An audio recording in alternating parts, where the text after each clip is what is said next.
श्री कृष्ण कन्हैया लाल की जय। श्री नित्यानंद स्वामी की श्री प्राणनाथ प्यारे की। अरस भोम की एक कंकड़ी, तीन आगे एक छुए नाहे। तो क्यों दीजे बका शुभान को, सिफत इन जुवाए।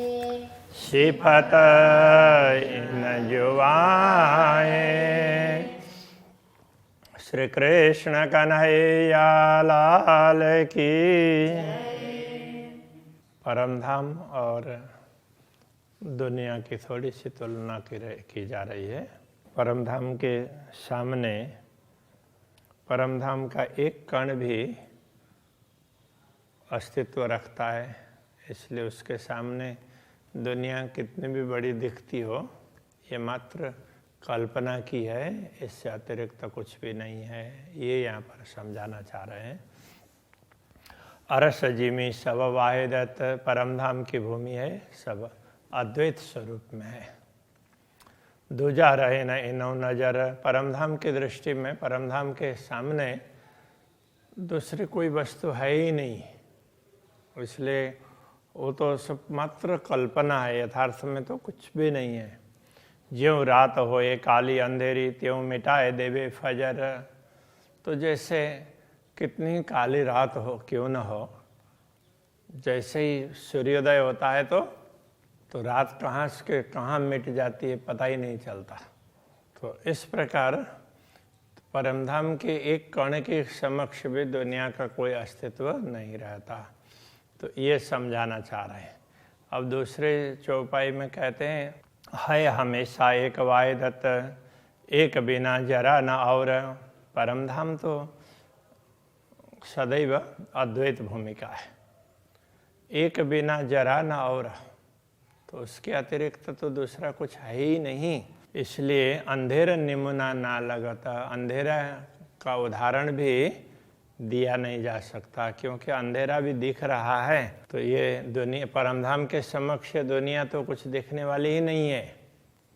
तो अंधेरा भी दिखता है, फिर प्रकाश होता है तो अंधेरा मिटते हुए भी पता चलता है। किंतु दुनिया परमधाम के समक्ष कुछ भी नहीं है, एक मात्र एक कोरी कल्पना है, ये कहना चाहते हैं। अंधेरा राखत है ठौर, कहने का तात्पर्य अंधेरा तो कहीं दिख तो रहा है, उसका तो कोई ठिकाना दिख रहा है। वास्तव में दुनिया कुछ दिखती ही नहीं है। इसके लिए दूसरा उदाहरण देते हैं। ए 14 तबक कछुए नहीं, वेदों कया आकाश फूल। तो ये 14 लोक ऐसे ब्रह्मांड यथार्थ में कुछ भी नहीं है, इनको वेदों ने आकाश का फूल कह दिया। तो आकाश का फूल क्या है? तब आकाश विशाल है, उसमें कुछ भी कल्पना कर लो तो वही देखने लग जाएगा, यथार्थ में उसका कोई अस्तित्व नहीं होता। तो इस प्रकार से इसको आकाश की फूल की भांति कह दिया। कहने के लिए फूल है, वास्तव में फूल नहीं है। तो ऐसे ही कहने के लिए दुनिया है, वास्तव में कुछ नहीं है, ये कहना चाह रहे हैं। झूठा दिखाई देता है या को अंकुर ना मूल, ये झूठा मात्र दिखने के लिए दिखाई देता है, तो इसका तो अंकुर है और ना ही मूल है, इसका जड़ मूल कुछ भी नहीं है। इत वायदत कबू ना जाहिर, झूठे हक को जाने क्यों कर। इसलिए इस नश्वर जगत में अद्वैत भूमिका के विषय में कभी भी कोई बात स्पष्ट नहीं की गई है, क्योंकि झूठे हक को जाने क्यों कर। झूठे नश्वर जगत के जीव हैं, वो पूर्ण ब्रह्म को कैसे जान सकते। इसलिए जब ब्रह्मात्माओं का आगमन हुआ है तभी पूर्ण ब्रह्म की बात स्पष्ट रूप से समझाइए, बाकी तो हम पूर्ण ब्रह्म हैं इतना ही कहा गया था, ये कहना चाह रहे हैं। शुद्ध वायदत्व क्यों ले सके, जो उड़े देखे नजर। दृष्टि पड़ते ही परमधाम की दृष्टि में जिनका कोई अस्तित्व ही नहीं है वो उड़ जाते हों, तो ऐसे नश्वर जगत के लोग तो पूर्ण ब्रह्म परमात्मा को कैसे जान सकते हैं। इसलिए ये बातें पहले नहीं कही गई, ब्रह्मात्माओं के अवतरण पर स्पष्टता कर दी गई है। और पहले जो कुछ बातें बताई है वो ब्रह्मात्माओं को समझाने के लिए है, कि उसकी साक्षी देने के लिए है, ऐसा समझना चाहिए। असल बात वायदत के अरस अरवाह जाने मोमिन, तो परमधाम की अद्वैत स्वरूप की असली बातें तो परमधाम की आत्मा ही जान सकती है। इत हक शुद्ध मोमिनो जाके असल अर्श में तन, तो इस जगत में भी, नश्वर जगत में भी, इस कल्पना में भी ब्रह्मात्मा भी कल्पना के रूप में आई है, फिर भी तो इसमें पूर्ण ब्रह्म परमात्मा की समझ है। ये तो जिनका असली परमधाम में वही आत्मा कर सकती है, वो समझ उनको ही प्राप्त हो सकता। और एक मतारोहण का देखो अर्श वायदत, दूसरी बात ब्रह्मात्माओं की और विशेषता, मता का मतलब सामग्री, किंतु अभी यहाँ दूसरी विशेषता, एक तो ये विशेषता बता दी, तो ब्रह्मात्मा ही पूर्ण ब्रह्म को समझ सकती है, दूसरी आत्माएं नहीं समझ सकती। तो दूसरी विशेषता क्या है, तो वो बता रहे हैं। देखो अर्श वायदत, ये जो अद्वैत भूमि का परमधाम है, ये भी ये ब्रह्मात्माओं के ही अद्वैत स्वरूप में है, तो ब्रह्मात्माओं से परमधाम है। तो पूर्ण ब्रह्म परमात्मा श्री राज्य, उनसे श्यामा जी, श्यामा जी से ब्रह्मात्माएं, और ब्रह्मात्माओं से परमधाम। इसलिए ब्रह्मात्माओं से ही ये परमधाम है, तो उनके ब्रह्मात्माओं के अंदर परमधाम है, ये कहना चाह रहे हैं। ये दूसरी विशेषता है ब्रह्मात्माओं के। लीजो मोमिन दिल में ये हक अरस न्यामत, ये परमधाम की संपदा, इसलिए ब्रह्मात्माओं तुम ही अपने हृदय में धारण कर लो। तो ब्रह्मात्मा ही धारण कर सकती है, इसलिए तुम कर लो। नई न एक रूह के जो सुख लेवे परवरदिगार, तो जब अक्षरातीत के दर्शन करती है ब्रह्मात्माएं, तो एक आँख मानो, और इंद्रियां तो अपना अपना अलग अलग काम कर रही है, तो आँख दर्शन करती है तो भी तो वो सुख लेती है अक्षरातीत के दर्शन का। तीन सुख से सुख पहुँचाई दिल रूहों 12,000, एक ब्रह्मात्मा ने दर्शन किए तो उसको जो सुख मिलता है सारी आत्माओं में वो सुख पहुँच जाता है, क्योंकि वो एक ही अंग है, अलग अलग नहीं है। इसलिए जैसे जीव ने स्वाद लिया तो पूरे शरीर में रोम रोम को वो स्वाद का पता चलता है, तो ऐसे रोम रोम में लगाने पर वो स्वाद नहीं मिलेगा, किंतु जीव को जीव जब आस्वादन करती है तो वो स्वाद सबको पहुंच जाता है। तो इसी प्रकार से तो ये कहना चाह रहे हैं, तो एक आत्मा भी राज्य के दर्शन करती है तो सबको उसके दर्शन का लाभ मिलता है। एक रूह बात करे कसों सुख लेवे रस रसनाएं, एक ब्रह्मात्मा अक्षरातीत धामधनी से बात करती है, रसना का सुख प्राप्त लेकर रही है, तो सुख रूह आवत दिल 12,000 के माहे, तो वो जो सुख ले रही है वो सब ब्रह्मात्माओं को स्वतः प्राप्त होता है।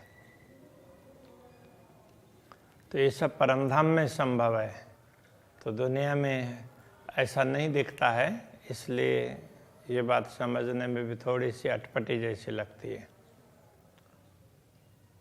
हक बोलावे रूह एक को सो सुख पावे अतंत, तो एक ब्रह्मात्मा को राज्य ने बुलाया तो वो सुख सारे ब्रह्मात्माओं को लगता है कि राज्य मुझे ही बुला रहे हैं।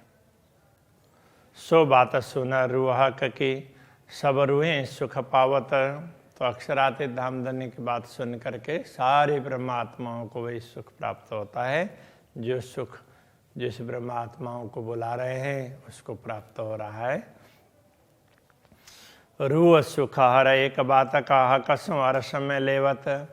तो ब्रह्मात्माएं परमधाम में एक एक बात का सुख प्राप्त करती है अक्षरातीत धामधनी से।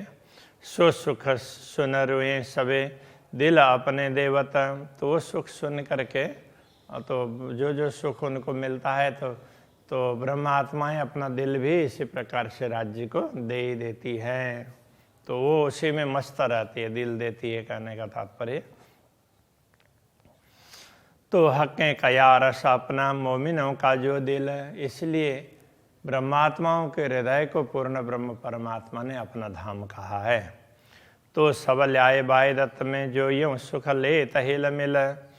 तो इसीलिए इन सब ब्रह्मात्माओं को अक्षरातीत धामधनी ने अपने ही अद्वैत स्वरूप में लिया है कि ये सब ना इस प्रकार से ये सुख हिल मिल करके लेती है। तो एक को मिलता है तो सबको प्राप्त होता है। ये जो एकात्म भाव अद्वैत भाव है तो ये परमधाम में है। इन विद सुख केते कहूँ अरस अरवा मोमिन। ऐसे परमधाम की आत्माओं को जो सुख प्राप्त होता है, ऐसे कितने सुखों की बात करें। तो आए वाय दत्त में जो हक कदम तले इनो तन। तो अब इनको कितना सुख प्राप्त होता है क्या कहें। इसलिए अक्षरातीत धामधनी को परमधाम से अलग इनको अलग प्रकार का दृश्य दिखाना था। फिर भी उन सबको तो अपने चरण तल में बैठा करके उनको ये सारा सुख दिलाया, ये सब अनुभव करवाया चरणों में बैठा करके। तो राज्य के चरणों में ही ये सब ब्रह्मात्मा है। इसलिए तो ये सब राज्य के ही अद्वैत भाव के अंतर्गत हैं, उनसे अलग है ही नहीं। हक़ें अरश कया दिल मोमिन और भेज दिया इलम। तो अक्षरातीत धामधनी ने ब्रह्मात्माओं के हृदय को परमधाम कहा और उनको जागृत करने के लिए फिर ब्रह्म ज्ञान भी भेज दिया। क्यों आवे अरश दिल झूठ में इता है हक का हुकुम। तो परमधाम की आत्माएं नश्वर जगत में तो नहीं आ सकती, किंतु अक्षरातीत धामधनी का आदेश है। इसलिए तो केवल उनको थोड़ी देर के लिए आभास होता है। ताथे वर्णन इन दिल अरस हक का होए। इसीलिए इस दिल से भी अक्षरातीत धामधनी का वर्णन संभव हो रहा है। अन्यथा परमधाम का वर्णन अक्षरातीत धामधनी का वर्णन ये संभव नहीं है। हक के इश्क से जल जाए और जरा न रहवे कोई। अक्षरातीत धामधनी के प्रेम में तो बाकी सब चीज़ मिट जाते हैं। तो ब्रह्मात्माओं को जब अक्षरातीत धामधनी का प्रेम प्राप्त होता है तो उस समय उनको दुनिया का कुछ भी दिखाई नहीं देता है। दुनिया के सारे सुख है अथवा दुनिया की जो भी वस्तुएं देखने में दिखाई देगी तो यथार्थ में उनके अंदर घुसती नहीं है। जैसे हम लोग साधारण रूप से तो हमें दुनिया की वस्तुएं अंदर तक घुसी हुई होती है। तो बाहर से हम बोलने में बोल भी देंगे फिर भी अंदर से तो उसी की चाहना करते रहेंगे। जैसे इन बच्चों को ये समझ में नहीं है ये खाना होता है ये नहीं खाना होता है, तो इनको जो दूसरे खा रहे हैं करते हैं तो हम बोलेंगे तो ये भी बोलेंगे कि हाँ ये ख़राब चीज़ है, लेकिन मौका मिलेगा तो जा कर के करने लग जाएंगे। तो इस तरह से कि ये समझ नहीं है। परमधाम की आत्माओं के को ये समझ होगी, ये कहना चाह रहे हैं। उनको वो अंदर से ये चीज़ अंदर घर नहीं करेगी, तो जो भी है वो सब बाहर बाहर ही रहेगी, अंदर तक वो घर करके नहीं बैठेगी। इन दिल को अरसतो कया जो खोल दिए बक्का द्वार। तो इन दिल को परमधाम तभी कहा है क्योंकि इनके द्वारा ही दुनिया में परमधाम के द्वार खोलकर बता दिया गया है।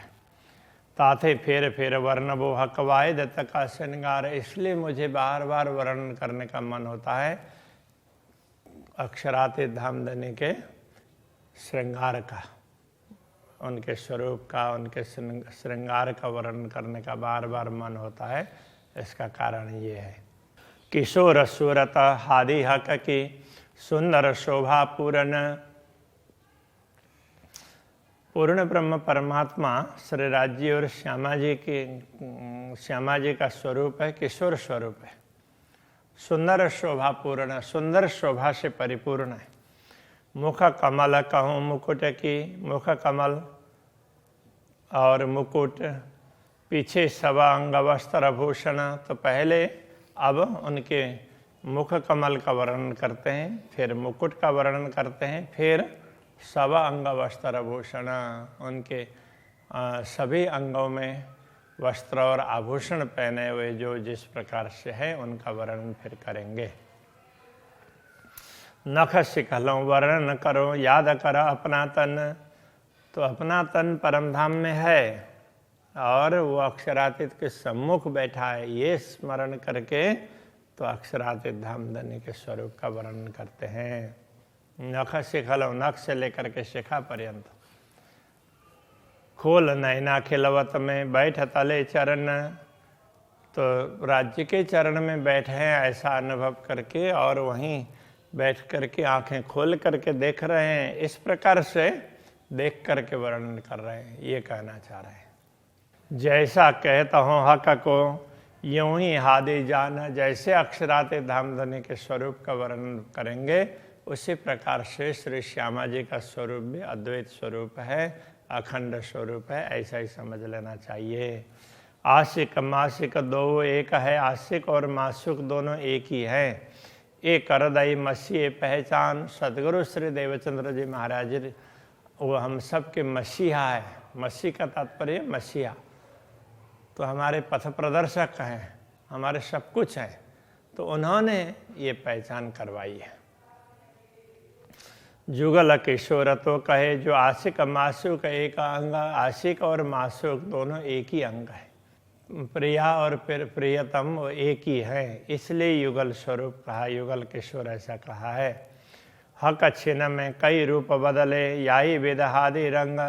जैसे अक्षरातीत धामधनी क्षण क्षण में अपने श्रृंगार में नवीनता दिखाते हैं, उसी प्रकार श्री श्यामा जी भी क्षण क्षण में अपने श्रृंगार में नवीनता दिखाती है।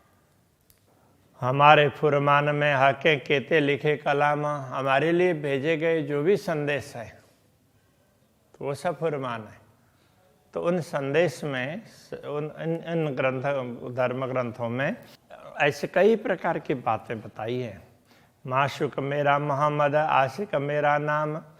तो श्री श्यामा जी पूर्ण ब्रह्म परमात्मा के प्रिय, जिसकी प्रशंसा स्वयं पूर्ण ब्रह्म परमात्मा करते हैं, उनके लिए अरबी में मोहम्मद शब्द का प्रयोग किया है कि परमात्मा जिसकी प्रशंसा करते हैं ऐसी आत्मा, तो उसको प्रियतमा आत्माओं को अक्षरातीत धामधनी ने उनको मासुक कहा और आशिक मेरा नाम, तो स्वयं को आशिक कहा कि मैं इस नश्वर जगत का खेल दिखाते हुए तुम्हें जागृत करने के लिए मैं स्वयं तुम्हारे पास में आऊँगा, इस प्रकार से वचन दिया।